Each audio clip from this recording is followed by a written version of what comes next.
Anak yang kekurangan figur ayah biasanya dia mungkin akan merasakan nggak nyaman dekat dengan laki-laki, atau mungkin gitu ya. dengan terapis laki-laki dia lebih manja.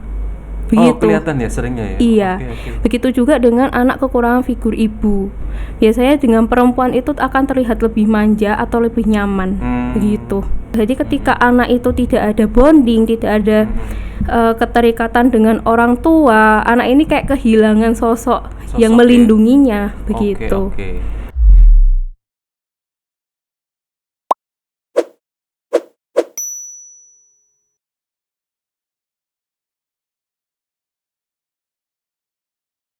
Assalamualaikum warahmatullahi wabarakatuh. Selamat berjumpa lagi dengan saya Imam Subhan sebagai host di podcastnya Al-Firdaus Edu Talk, yang tentu saja mengupas tuntas tentang perkembangan anak dan juga pendidikan. Dan saat sekarang saya sudah bersama seorang yang sangat spesial, yang dekat dengan dunia anak, yang selama ini tentu berkecimpung dengan dunia keterapian.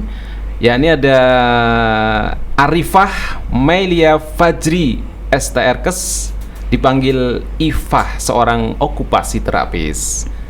Halo, apa kabar Ifah? Baik Pak. Sehat-sehat ya? Alhamdulillah. Oke, ceria sekali hari ini kayaknya. Hah? Ceria atau deg-degan nih? Dua-duanya. Iya. Oke, kesibukan hari ini apa tadi? Masih menerapi anak-anak kah? Iya, masih. Masih ya. Yeah. Okupasi terapis itu apa sih? Mungkin ininya cakupan yang diterapi dalam apa istilahnya pada diri anak itu apa saja sih? Yeah.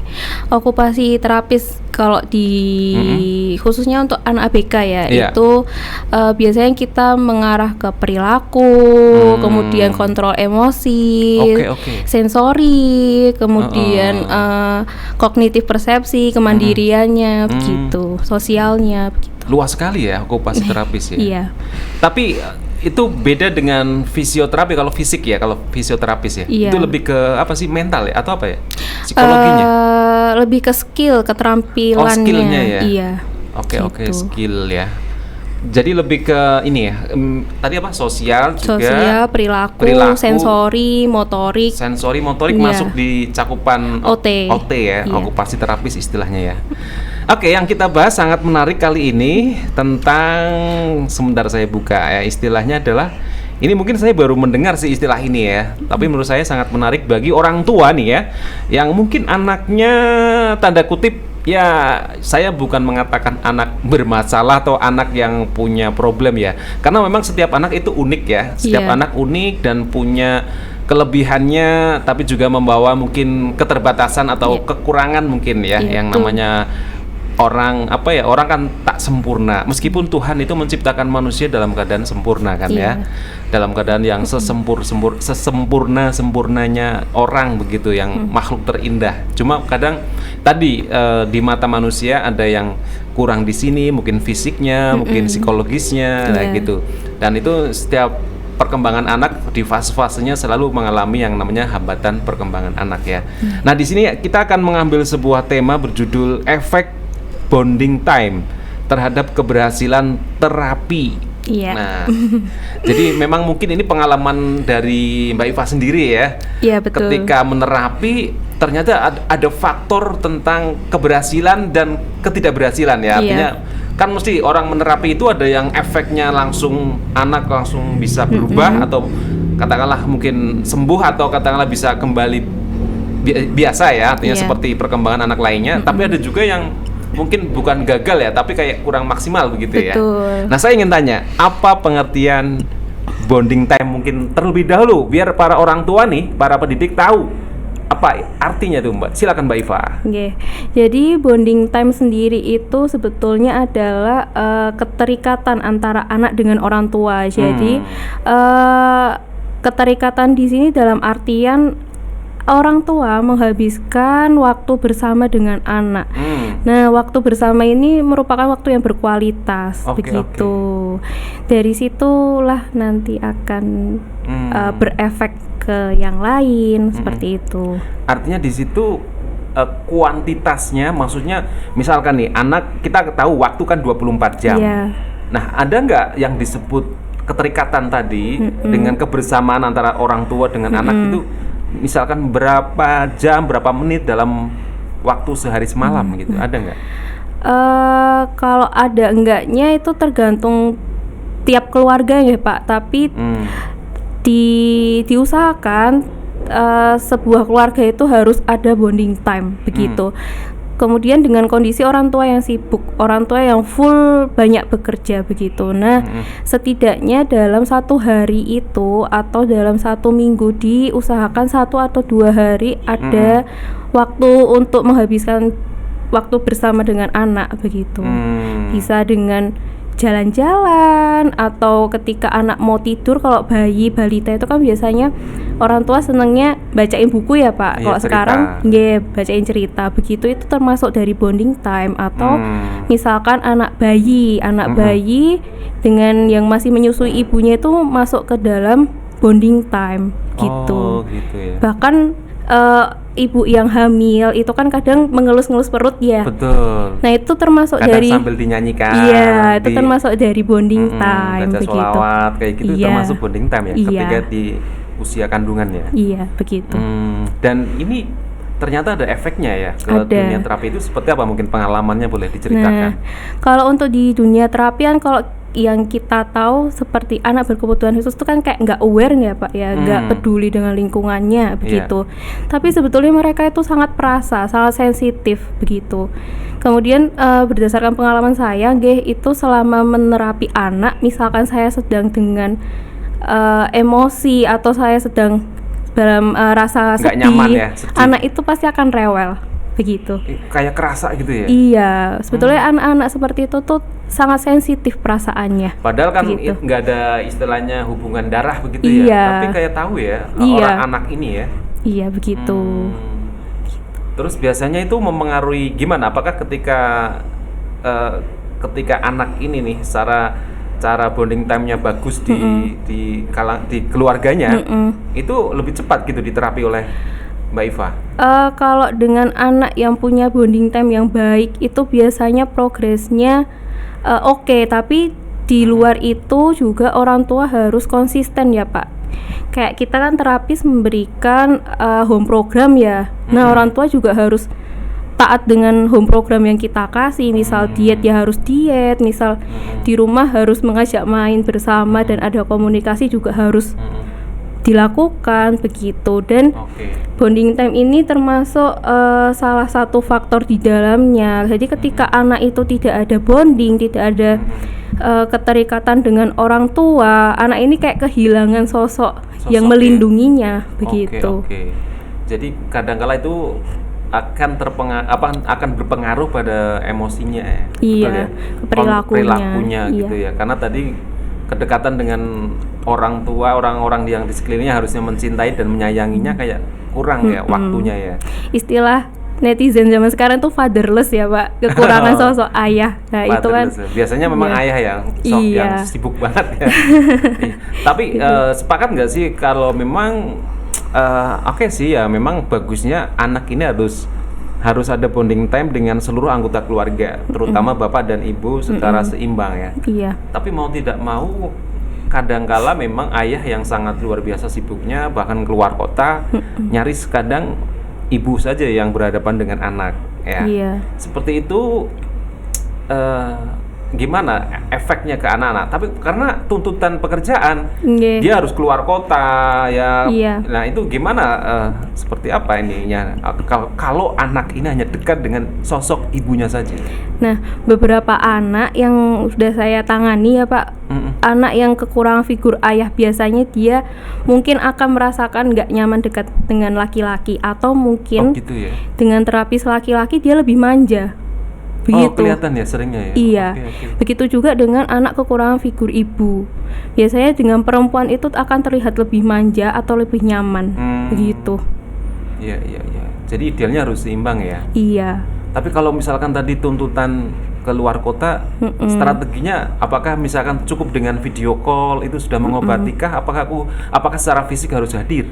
Nah, untuk video call itu sebenarnya sudah mendukung, tapi memang tidak mendukung sepenuhnya Pak. Dalam artian anak ini tahu, oh ini ayahku, oh ini ibuku gitu. Akan lebih baik lagi kalau diatur waktu pulangnya dengan rutin ya, misal sebulan seminggu atau sebulan 5 hari full dengan anaknya begitu. Gitu ya. Jadi ya memang terjadwal ya. Iya. Jangan belandang lama banget nggak ketemu gitu jadi ya. Anak tuh tahu, oh ini ibuku, oh ini ayahku. Ternyata ayahku, ternyata ayahku, ibuku itu menyayangiku. Dan sayang itu tidak hanya diungkapkan dengan aku tuh sayang sama anak, enggak, tapi perlu pakai kata-kata yang ini ya. Tapi perlu dibuktikan dengan realnya gitu. Memang kalau saya pernah ikut parenting gitu ya, memang ada ini namanya, ada bahasa kasih sayang tiap anak itu beda-beda. Ada yang kasih sayang anak ini harus dengan sentuhan fisik, artinya harus dipeluk, dibelai, diusap. Itu dia kayak merasakan kenyamanan gitu. Ada yang tadi benar diapresiasi dengan bahasa kata-kata yang indah, yang menyanjung anak-anak itu. Kalau belum digitukan kayak anak ini kurang gitu. Ada juga yang harus diberi hadiah kayak gitu. Ada sih, saya pernah ikut parenting begitu ya. Oke, kalau tadi tentang bonding time ya. Terus bagaimana sih cara melakukan bonding time di rumah begitu? Mungkin ada metodenya untuk bisa dicontoh oleh orang tua nih. Bonding time di rumah, misalkan anak sedang diajak aja untuk membersihkan rumah secara bersama-sama gitu. Tidak hanya kok kamu bersihin itu, tapi anak itu diajak, yuk kita bersihkan bersama. Jadi bersama mengajak, atau bukan untuk menyuruh aja dia saja ya gitu. Atau ketika waktu makan, kok sekarang kita sering lihatnya adalah ketika makan di restoran ya Pak, itu kan sebuah keluarga asik, tangannya asik sendiri, matanya asik, itu kan tidak ada komunikasi di dalam keluarga, di dalam keluarga inti itu. Nah, yang baik adalah ngajak ngobrol gitu. Kalau untuk anak-anak yang udah bisa diajak ngobrol, usia sekolah mungkin, itu kan ditanyain, tadi di sekolah ngapain? Itu kan seneng sekali ya Pak. Anak itu, aku kok diperhatikan sama orang tuaku, itu kan pasti akan muncul gitu. Cuma untuk di anak ABK memang kesulitan untuk menyampaikan pesan. Gitu sih Pak. Jadi intinya aktivitas di rumah apapun yang itu mengundang atau istilahnya ada unsur kebersamaannya ya. Setiap anak punya perannya, orang tua, bapak ibu punya perannya ya, bukan sendiri-sendiri ya. Meskipun kelihatan satu rumah satu atap itu bisa saja nggak ada aktivitas bersama-sama ya. Begitu. Dan itu kalau masalah waktu itu disesuaikan saja ya, maksudnya lamanya apakah harus berjam-jam gitu. Kemudian untuk anak ABK nggih Pak, karena untuk anak berkebutuhan khusus itu kan misalkan yang dia belum sekolah. Nah, terapi itu kan misal satu hari dia menghabiskan waktu terapi 2-3 jam. Nah, di rumah itu kan berarti dia mempunyai waktu 21 hingga 22 jam ya Pak dengan keluarganya. Nggak mungkin gitu loh di waktu itu tidak ada komunikasi, tidak ada sentuhan sayang, itu kan tidak mungkin. Jadi efek terapi ini pengaruhnya sangat besar juga kalau keluarganya ikut di dalamnya, ikut tanda kutip jadi terapis juga. Iya gitu. Untuk anaknya. Begitu sekedar suportif, kata-kata kamu pintar, kamu hebat, itu tuh walaupun anak ABK, anak berkebutuhan khusus itu tidak paham, kelihatan nggak gagas gitu.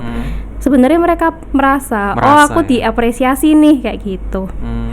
Gitu ya. Jadi hal-hal kecil itu harus dilakukan ya. Karena bagian dari menerapi anak supaya perkembangannya lebih cepat ya. Oke, mungkin ada hal-hal yang sifatnya masih efek ya, manfaat dari bonding time mungkin.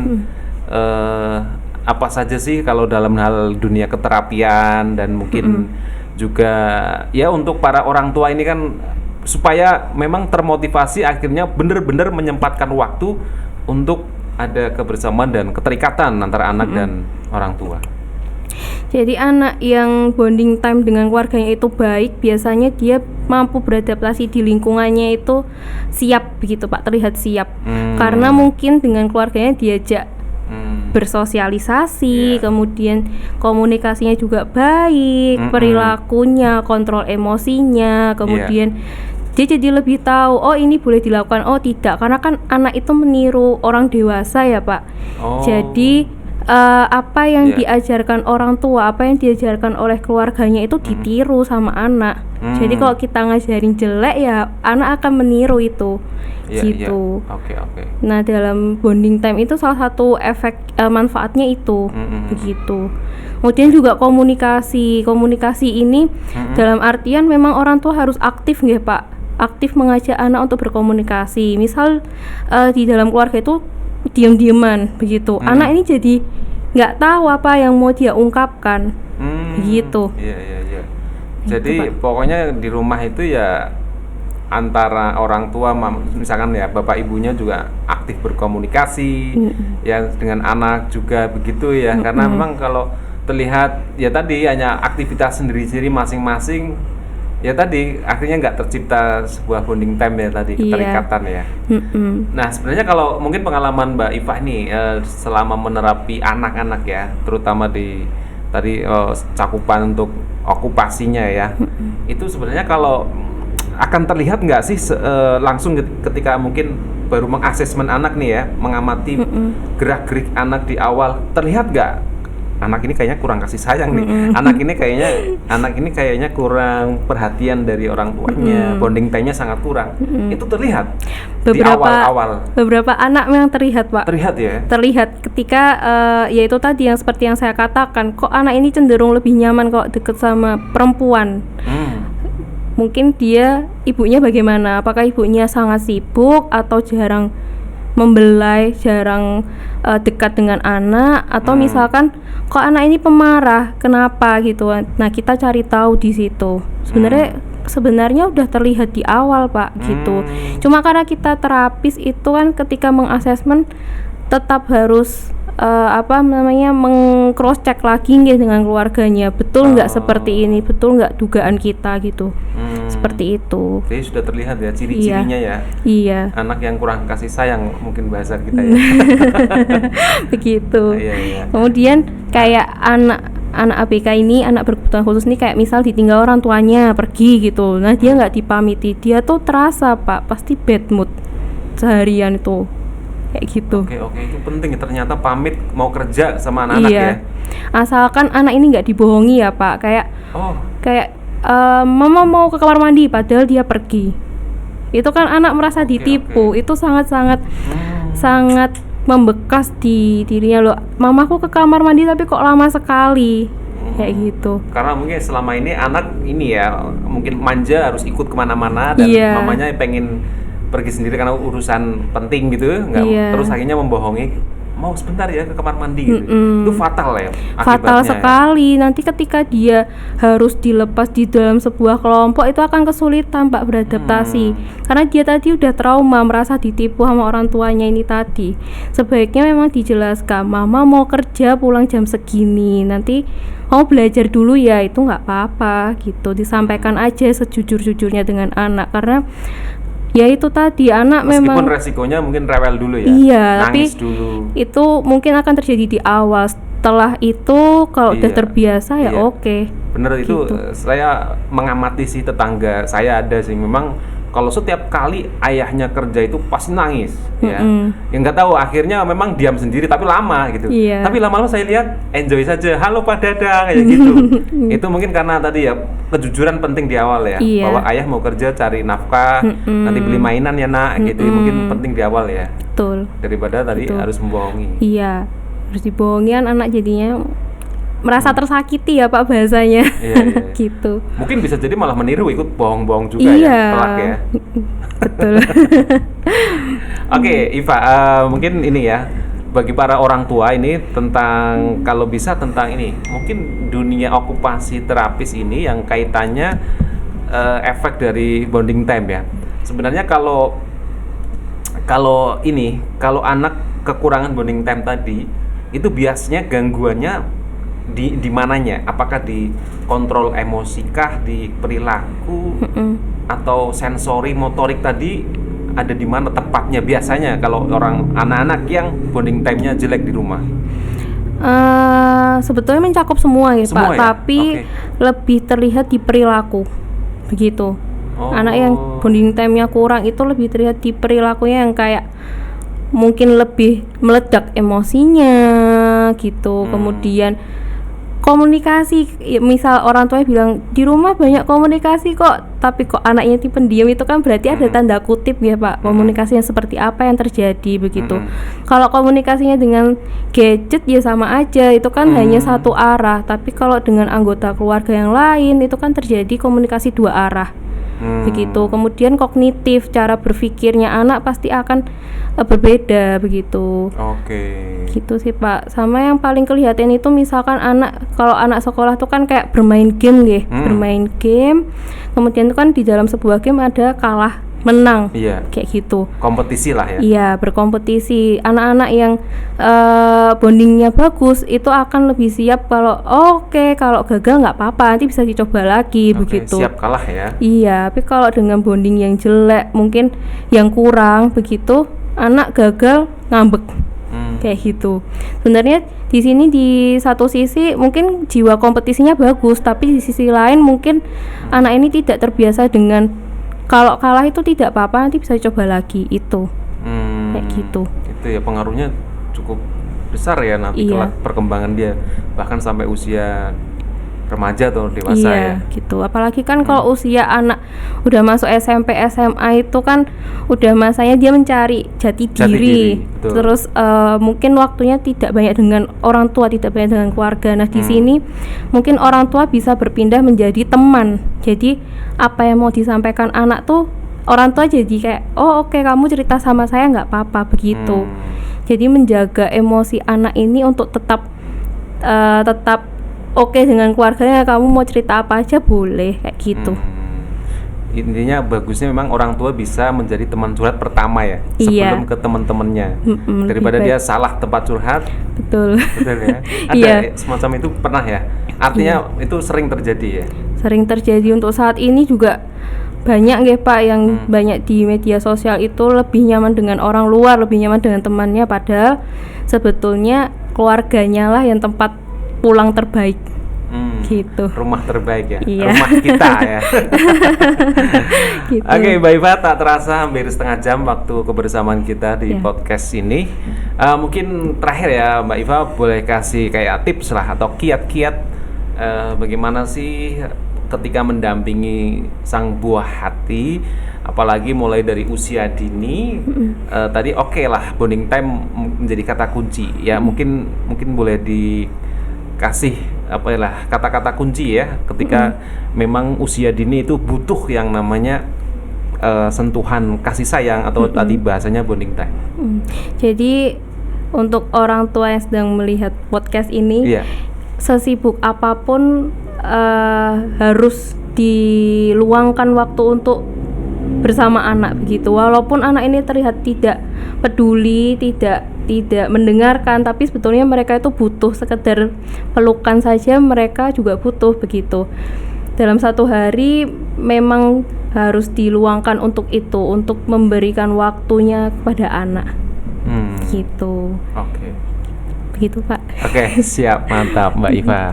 Ya, intinya kepada para orang tua, sempatkanlah untuk waktunya, tenaganya, pikirannya, perasaan, hatinya juga untuk anak-anak, dan itu kalau bisa terjadwal ya, tidak hanya spontanitas, tapi memang meluangkan waktu. Misalkan orang tua yang keluar kota, pekerjaannya di luar kota, ya harus dijadwalkan pulang misalkan dalam sebulan sekali pulang, atau 2 atau 3 hari di rumah, dan itu benar-benar efektif untuk kebersamaan ke anak-anak ya, atau quality time-nya untuk anak-anak dan keluarga. Nah, ataupun yang sehari-hari bertemu dengan anaknya ya, bukan di rumah, bukan hanya melepas kelelahan terus langsung tidur langsung ya. Memang kita tahu kesibukan orang tua, kalau yang terutama ayah ya, bekerja dari kantor, dari pasar, dari mana lah gitu, pulang ke rumah memang tinggal capeknya. Nah, padahal itu waktunya ya bersama anak ketika dalam capek itu. Maka mau tidak mau ketika orang tua terutama ayah ini capek, ya harus luangkan berkomunikasi dengan sang buah hati. Misalkan mendampingi belajarnya, misalkan bertanya di sekolahnya, misalnya bertanya apapun lah tentang temannya gitu. Yang penting menjadi teman tadi curhat bagi anak-anak. Oke, gitu ya Mbak Iva ya kesimpulannya mungkin betul. Ya. Oke, terima kasih Mbak Iva, waktunya sudah hadir di studio. Ya, Mbak Iva adalah seorang okupasi terapis sehari-hari bertugas di Puspa Al Firdaus. Dan ada berapa klien yang sedang ditangani oleh Mbak Iva ini? 15 mungkin. 15-an ya, 15-an anak ya. Itu anak-anak berkebutuhan khusus ya? Atau ada anak yang sebenarnya nggak terlalu berhambatan tapi juga ikut di terapi? Anak berkebutuhan khusus. Semua ya? Iya. Oke, siap. Oke, terima kasih semuanya dan jangan lupa untuk tayangan ini bisa Bapak Ibu atau para pendidik, para teman-teman bisa lihat di channel YouTube ya, Al Firdaus World Class Islamic School setiap Sabtu jam 10 pagi. Dan jangan lupa untuk like, share, komen dan juga subscribe. Juga tayang di Instagramnya Al Firdaus, alfirdaus.school ya. Dan juga kami minta untuk juga follow Instagramnya Al Firdaus, yakni alfirdaus.school. Oke, dan saya Imam Subhan pamit undur. Terima kasih atas kebersamaannya. Mohon maaf kalau ada hal-hal yang kurang berkenan. Sampai ketemu lagi. Wassalamualaikum warahmatullahi wabarakatuh.